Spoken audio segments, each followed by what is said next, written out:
All right, so we've talked about the dire need to humble ourselves, the learned pattern of wanting to say that we know things, to form opinions, to have an opinion about anything that we are asked about, etc.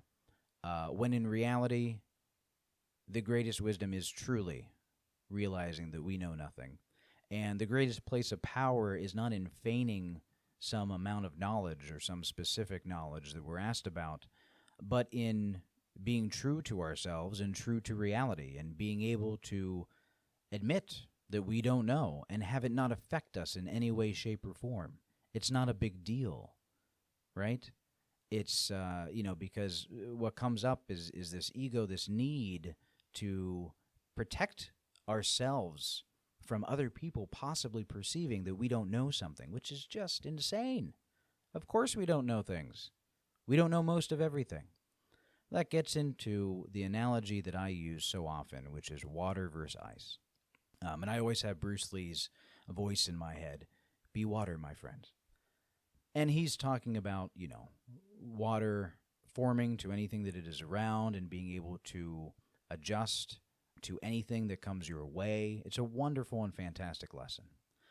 I talk about water and ice more specifically with regard to our ability to change, our ability to move and adjust versus being in a solid state, which is against nature. So we apply this to opinions, positions that we hold, right? So what we tend to do is we decide what our opinion is on a given subject. We identify with it. So we identify with our opinion, which solidifies it, turns it into ice, turns us into ice, such that when we are challenged in any way, when that position is challenged in any way, we reject it. We immediately reject it. We do everything we can to avoid new information. We grab hold of the safety of our echo chamber, and we don't approach it anymore. We've checked that box. We formed that opinion. And in deciding that we form that opinion, we know everything there is to know about it, whatever the topic is. We're right. The other people are wrong. Now we're ice. And that goes against everything about nature, which I'll get into in a second. Also, strength does not come in that solid form of ice. It is so very breakable. Strength comes, as Bruce Lee talks about, in being water and being able to adapt and being able to move. Wisdom comes in being able to move. Power comes in being able to move. The flexibility of water and the power behind it will always win, even though it may seem to be contradictory to what we think about in comparison to a solid block. So our ego and our identification with any given topic, any given opinion, the fact that we've identified with it makes it part of ourselves, and that creates more of an impetus to avoid change. Because if something threatens that position, it's really a threat to ourselves, and we do not like admitting that we are wrong. We do not like, as I said in the beginning, admitting even that we don't know. But here's the thing. Nature is always changing. Every single piece of nature in the entire universe is always changing, and we are a part of that universe. Right now, we can look up at the sky and we can say there's the sun. But what does that even mean? There are unfathomable reactions going on at that very moment that completely and utterly change the makeup of the sun, wherever we point it to, in that body. We can point to our car and we can say, there's my car. But that car is, as we speak, going under a very elongated process of rusting. It's changing constantly. We can look and we can say, there's the plant. The plant is, as we speak, before our eyes, even though we cannot perceive it, growing. And the same can be said of us and everything about us, our bodies. We cannot identify with our bodies because we are not our bodies. I'm not saying what we are. You can have your own opinion. You can say that it's a soul or spirit or universe or just chemical reactions or, signals in the brain, and once they die out, poof, we're gone. I don't care what your opinion is. But we cannot identify with our bodies. Look at how much our bodies have changed. Certainly we don't have the same body as before, but in fact, just about every single cell that you have in your body right now is going to be dead within the year. It's going to be replaced. It's constantly changing. We cannot be this body. And again, you can have a scientific approach and belief of what we are, what consciousness is. You can have a spiritual one. I'm not concerned with that. But to identify with our body, just like identifying with anything, is silliness. We didn't choose our body. Now, we should take care of our bodies because they are the vessel, the way that we are interacting with this world. It's just as silly to not take care of our bodies as it is to identify with them. Take care of your body, invest in it, but don't identify with it. If you have gone to the gym every single day for 5 years and you have an amazing looking body in your opinion, in the opinion of others, well, I hope that you're healthy, because a lot of people, as just an aside, just because you're muscular and go to the gym all the time, it doesn't mean that your body's healthy, but that's not the point. I hope that you're healthy, but I also hope that you don't identify with it. I hope you don't identify as a muscular person, because most likely on your deathbed, you're not going to be that muscular person, but you're still going to be here. You're still going to be alive and conscious. And if you've identified with something that you no longer are, that's going to be a struggle. That's going to be a real struggle. You're going to feel bad about yourself. You're going to feel down. You're going to feel stress. But it's only created if we first identify with our bodies. If we identify with our dark hair and then it turns white, we've created stress out of nowhere. It didn't need to be. If we identify with our smooth skin and then it wrinkles, how silly. How silly. Why is it silly? Well, in this case, we know that our skin is going to wrinkle. We know very little about nature and the universe, but we know this. It's only a matter of time. And we chose not to just accept it, to radically accept what is, and live in the framework of reality. We try to fight it. And that is silly. And it only stems from if we identify with our body. Same can be said with our opinions. How silly is it to identify with your opinion? Think about it. Do you have the same opinions that you did when you were 1 year old? No, and you can't even remember what those opinions were. Do you have the same opinions that you did when you were 7? Nope. Maybe some of you still have the same favorite movie. I can't speak to those people. But, a daughter around that age thinks their dad is the strongest man in the world, and it's their reality. Then they get a little older and they realize, no, dad's just got a dad bod. He's just a regular dude.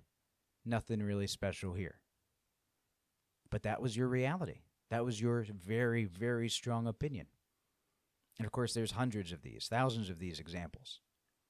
And yet, when we're an adult or adolescent, but let's talk about adult, we somehow convince ourselves that our opinions make us who we are, even though they've changed 50 million times. Why? Because the ego needs identification. And so we are coaxed into identifying with something because we believe, we're convinced, that doing so gives us power. The stronger we believe in something, the more powerful we are. The exact opposite is true. The stronger we believe in something and we identify it, the more fragile we are. Like that piece of ice that with one good swing of a hammer can completely and utterly shatter. You throw that hammer against water, what happens? Nothing. Water moves around it, you take the hammer out, water is the exact same that it was. This is the difference, and this is the power of being water versus being solid. And we have to apply it to our thoughts, to our positions, to our opinions, because we have to apply it to nature. We are a part of nature.